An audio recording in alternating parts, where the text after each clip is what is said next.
You're muted. I do this at least once every 3 streams. No, sorry, bro. I think At it's least you, standard procedure for everyone on StreamYard at some point. at least you told me before, because like one guy let me talk for like a minute and a half, and so I just want to let you know you're muted. That's rather nice of him, I guess. Yeah. All So how right, you did? guys. I'm doing well. So this is my guest, Yusuf Ponders, from Pondering Soul on YouTube. Now also Thought Adventure podcast. Going to get some background, maybe a little bit of theology talk with our friend. But first, I'm very curious. How did you become a Muslim? Were you born a Muslim? Did you convert? Yeah, I took my Shahada in 2014. So about how many years ago? I'm getting bad with time now. What is that, 6, 7 years ago? Yep, 6, 7 years. Yeah. Were you a Christian beforehand? Were you an atheist? So I was raised as a Catholic. My mum's a Polish Catholic, dad Scottish Catholic. And like, so I was sent to Catholic primary school. I was christened, baptized, had godparents, had the extra name in the middle of my name, all of that. And when I got into like my teenage years, I eventually sort of became more atheistic. I went to like a non-religious high school, where pretty much everyone just sort of saw religion as a myth or a fairy tale. It was often mocked, and that sort of ended up rubbing off on me, I guess. And I was an atheist, like a strong atheist, hard atheist for a very long time. And then when I left high school and I started working, I started having conversations with theists, specifically Muslims.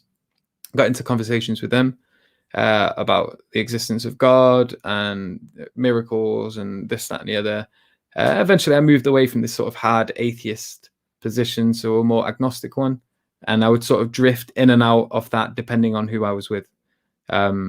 So I would maybe become more hard atheist if I had loads of hard atheists around me, but then maybe I'd be more agnostic if I was with someone who was maybe more inclined to believe. And then that carried on up until 2014. Sort of flip-flopping between hard atheism, agnosticism. So eventually I started really reading the Quran and looking into the life of Muhammad sallallahu alaihi wasallam, the companions, and the whole thing going around there. I was looking a lot into Hinduism, into like sort of New Age religion, Buddhism, Christianity again, Judaism, Rastafari at one point because I was a big stoner. Rastafarianism. Yeah, it was a bit of a hippie, and so I was just sort of like trying to figure out what was going on. What is the truth in all of them? Is there truth in one of them? Is there a guiding thread that goes between them all? Like what's going on here? Eventually, I was sort of, obviously, I'm a Muslim now, so I was led to Islam, accepted that, and haven't turned back since.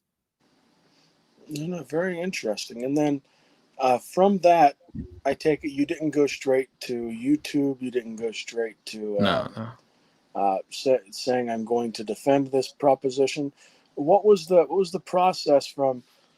Because I know me as a Christian, when I first became a Christian very publicly, like I went from atheist to Christian publicly, and I wasn't as familiar with some of the arguments. I was terrible at defending my position, and I always love when I hear people do the opposite. They say, "Okay, I've got this now, and I believe this is true, and I'm gonna flush this out." So, how was that process? Yeah, so for me, I was not open about it at all. So for me, it was a very scary thing to do.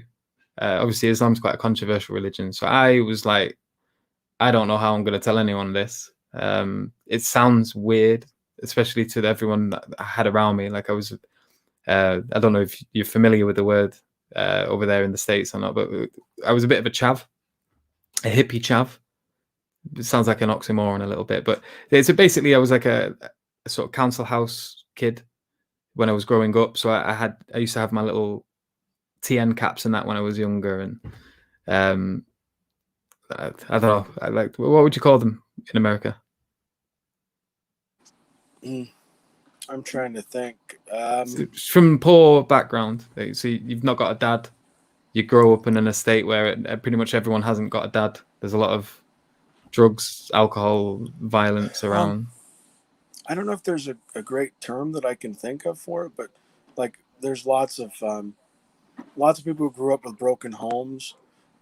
If you follow American culture, there's been a gradual destabilizing of the family unit, and not having a dad or a father in your life, it seems to affect people greatly. I don't know if there's a great word or an overword just to encompass all of it. But it's not so much about like that in itself. These happen to be sort of the qualities of these particular areas, but it's more just like where the government have these government funded housing areas where people who are on low income will go to live, and they'll pay like a subsidized rent to the government, and they'll mostly be on benefits and things like that in these areas. But obviously, because of the conditions that sort of lead to people living in these areas, you end up with like a certain kind of mentality, I guess. And most people were atheists. Most people, and not atheist in any sort of academic sense. They were just like, I don't know. It was part of popular culture, I guess. And people who would walk around with Bibles or who were religious in any way were often mocked. On the estate that I lived on, it was quite a racist estate. So that, like Halloween, you would have people that would dress up as skinheads with swastikas on their forehead and SS tattooed on their arms and things like that. And like that was something they could do and get away with. Like it wasn't ever challenged. That was when I was much younger. I don't think they'd ever get away with that now. And if anyone from like anyone who had a darker coloured skin would move onto the estate, they'd often be bullied. Fireworks would be put through their doors when we were younger, or they would smear dog poo on things, and it was quite common for people to be quite racist. It was a very heavily white populated area on the particular estate I lived on. And then there was maybe more Muslim dense populations living on other states nearby, and the youth that would grow up on there would often get into fights with the youth that grew up where we were. And that was just like most of the people that I had around me when I was growing up. And then I had other friends. I worked in call centers and things like that, and I had like older, more mature groups there. And then I had other friends, like there was a group of moshers that I used to hang about with, and we used to collect Warhammer and paint models, and it was like a really complex version of chess.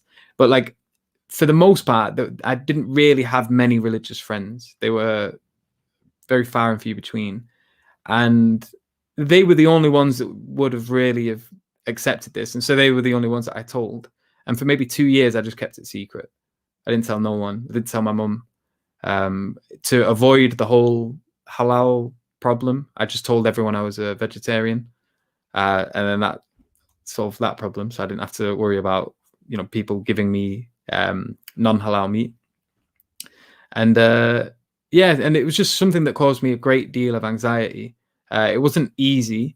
It wasn't like that. People often say, people become Muslim because they get this community, they get this and they get that. For me, it wasn't any of that. Like it was like I was isolated. I kept myself to myself. And I was just trying to figure things out, trying to understand my place in the world and what was truth, and trying to move towards that as sincerely and authentically as I could. So this couple-year process, you're avoiding eating the meat by saying you're a vegetarian. Yeah. You're praying, I'm assuming, in private. I hadn't really figured out, because I was on my own. I didn't really have a teacher. I struggled learning how to pray for a while. So I just used to do it in like English on my own in my bedroom, and I struggled keeping up with the 5 times a day thing. And most of my education I was just getting on the internet. So I had very I had an understanding of what Islam was, and I probably knew a lot more than, say, the average like born Muslim did.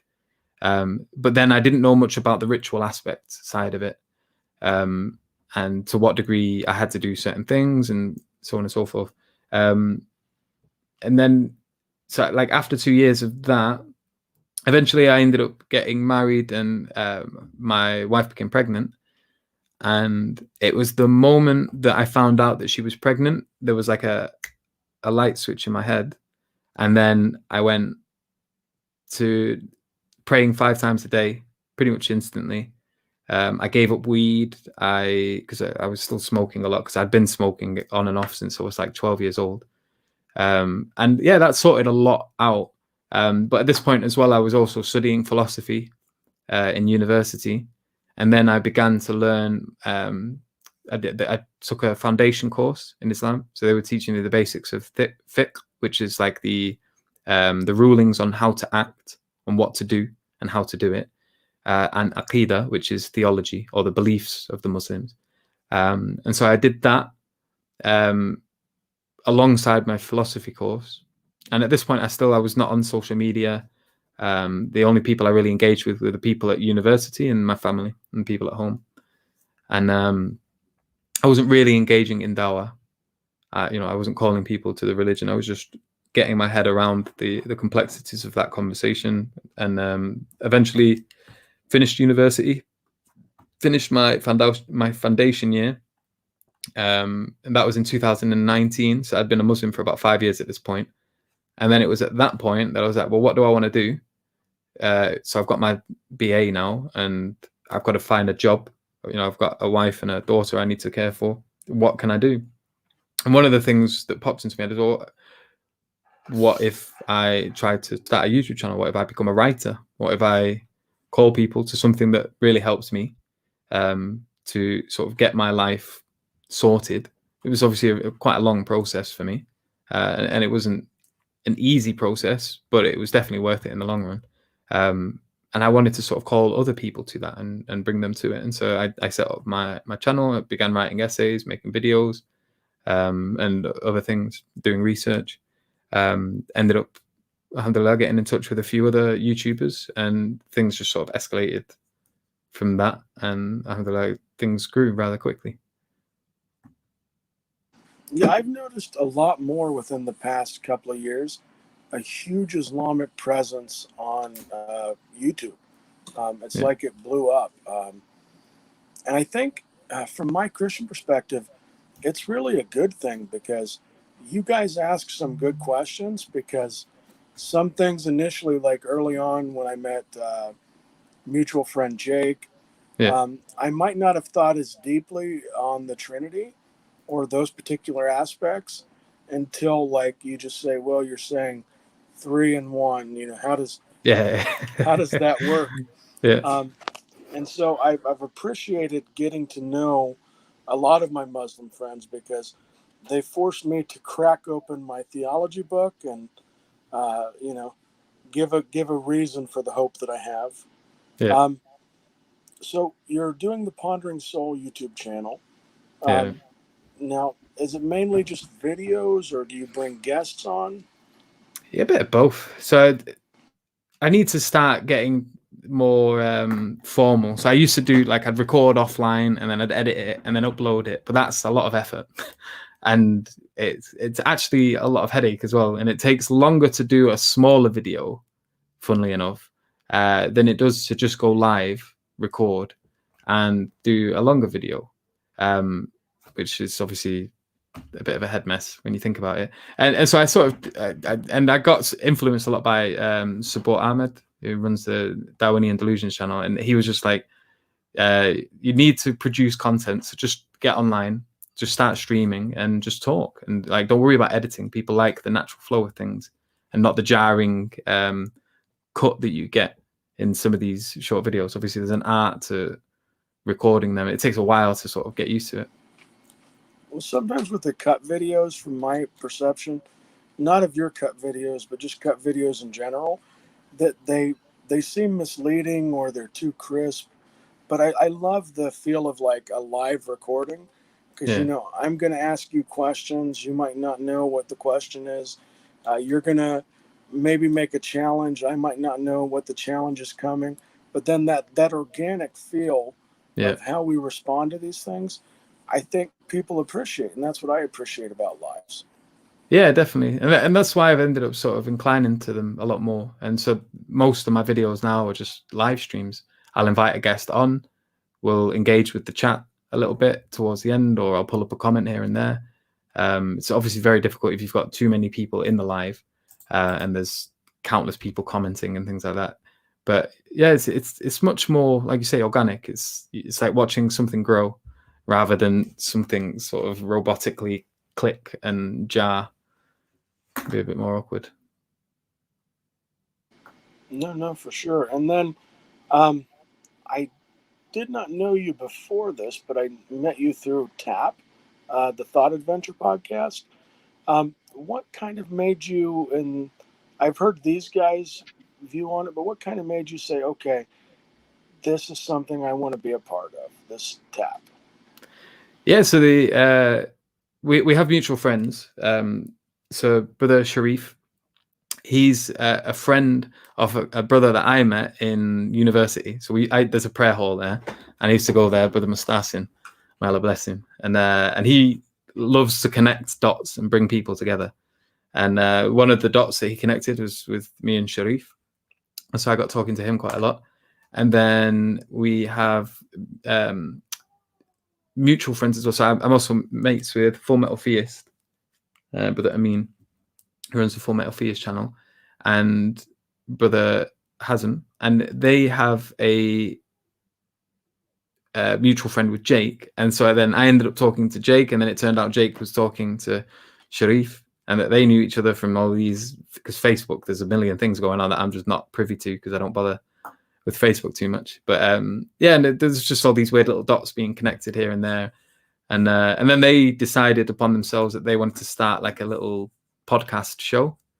And so they asked if I wanted to get involved with that. And I said, yeah, so long as it's like once every couple of weeks, it's not too often and so on and so forth. I don't mind. And so I jumped on that with them. It ended up being really fun. We make a good little team, I think. And the ethos that we're trying to push on that channel is something I really kind of want to propagate as well. And so I'm hoping, inshallah, that will grow and people will see how we do things there, and that it might have a knock-on effect to maybe people up and coming, the youth that decide they want to start getting involved in social media and making YouTube channels. They might want to do things the way we're doing it. And that overall might just have a good effect on this sort of apologetics scene in general.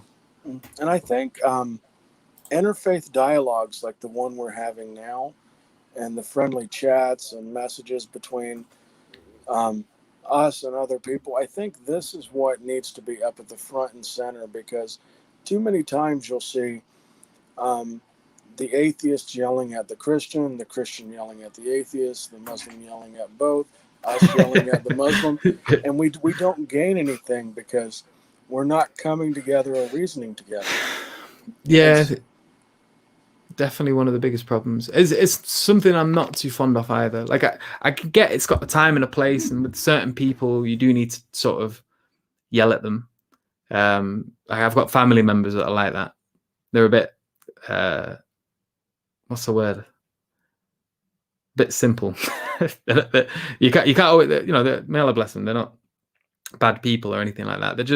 They're not really down for deep conversation. They're maybe a bit boisterous, a bit giddy, and like sitting down and trying to reason with them isn't going to get you anywhere. And sometimes you just need to like get stern all of a sudden. And within the apologetic scene, I'm guessing that's not really going to be any different. It's all humans at the end of the day getting involved in that. And I don't know what happened to, like, I was always taught, logically speaking, that if you ask me a question and I don't have a good answer, just to say I don't know and write it down and then go back and look it up. Like, I don't know when we had this defensive nature to where I'm going to throw like a bunch of answers at you that I'm not even sure about. Like, it's just the level of apologetic discord. I think we can elevate it. I really do. Yeah, no, I agree. And I think the major reason for that is that it's often the motivation that people have when they get into this kind of thing is often the case. It's more to do with ego or nuffs. And so when they're being asked questions, it's like, oh, if I don't know the answer to this, that's a point on for them, or it's going to look like I've lost. Or and you see this even in like when I've engaged with other people. So there's maybe some atheist YouTuber who's making videos about this, that, and the other, and we make a response to him, and he makes a response. And then, like instantly, almost instantly, everyone's jumping on it, or not everyone. Like there's a certain mentality that jumps into the comments. It's like, when are you making the response? You have to make a response, otherwise everyone's going to think that he's won. It's like, why would they think that? Like, I don't have to respond straight away. Like, I can take time, I can do a bit of reading. What's the rush? Why would you want me to jump on and just start saying XYZ, not really knowing or being prepared for the conversation or knowing whether or not it's the right thing? It just doesn't seem very productive to me. But people get anxious, they get nervous about it, and it's tied a lot at the time to their ignorance. They don't have a complete picture of themselves and where they sit in the world and in relation to what. And that uncertainty it causes a tension within them, which makes them act out in often very bad ways. And I think that's probably a huge problem that we do need to try to overcome in some way. And key to that is exactly as you said there, just being able to admit maybe sometimes you just don't know the answer to a question. And it's better to just admit that. No, absolutely. And I think something to understand is that theology is a deep process, like to understand one's belief, to flush out why do we believe certain things. And so I think I agree with you, like YouTube especially, like they'll do a clip on me, so now I've got to get a clip out in the next 24 hours or else I've Strike while the lost. iron's hot. Yeah, that's often said. but no, I appreciate that. Like, so you would, if let's say I did a video and it was addressing something of yours, you would not like immediately knee jerk do a live stream. You're the kind of person who goes, okay, if the question was good, I'm going to now go back, I'm going to flush this out and then give a rational, coherent, and succinct response. Yeah, so there's still this. I have a large list of things I still need to respond to, but I need to do the reading on it first. Like I can't just start throwing them out on ignorance. Like it just doesn't make any sense to me. So there are some that I'll maybe be a bit more confident replying to sooner or quicker. But there are things that I'm just sort of got working in the progress, taking notes. I'll read an article here and there on a particular subject, and I'm just trying to map the area before I set out and carve a path through it. Personally, I think that's the best method. Some people prefer like going out there and just battling to the death, but that's something that always just makes me a bit more anxious. I'm not too into the whole fight to the death thing. Yeah, and then plus, let's say if you made a bad argument and I knew that there was a better response to it, and I pummeled the bad argument, or if you did the same to me and you knew there was a better response but you pummeled my bad argument, what did we do to elevate the conversation? Like, I wish there was more steel manning, like where somebody just took somebody and said, wait. Classically, Christians reply to it like this: have you considered this before? And then I'm addressing the best point, or that the atheists making, the Muslims making. Yeah, no, I agree. Inshallah, may Allah make it more prevalent.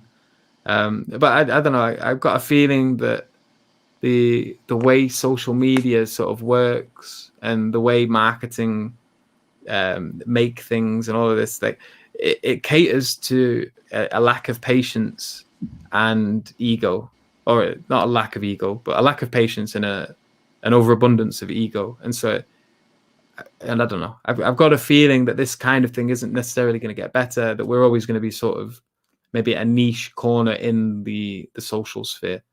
It'll still always be present, but it'll just be sort of outdrowned by louder and uglier voices most of the time.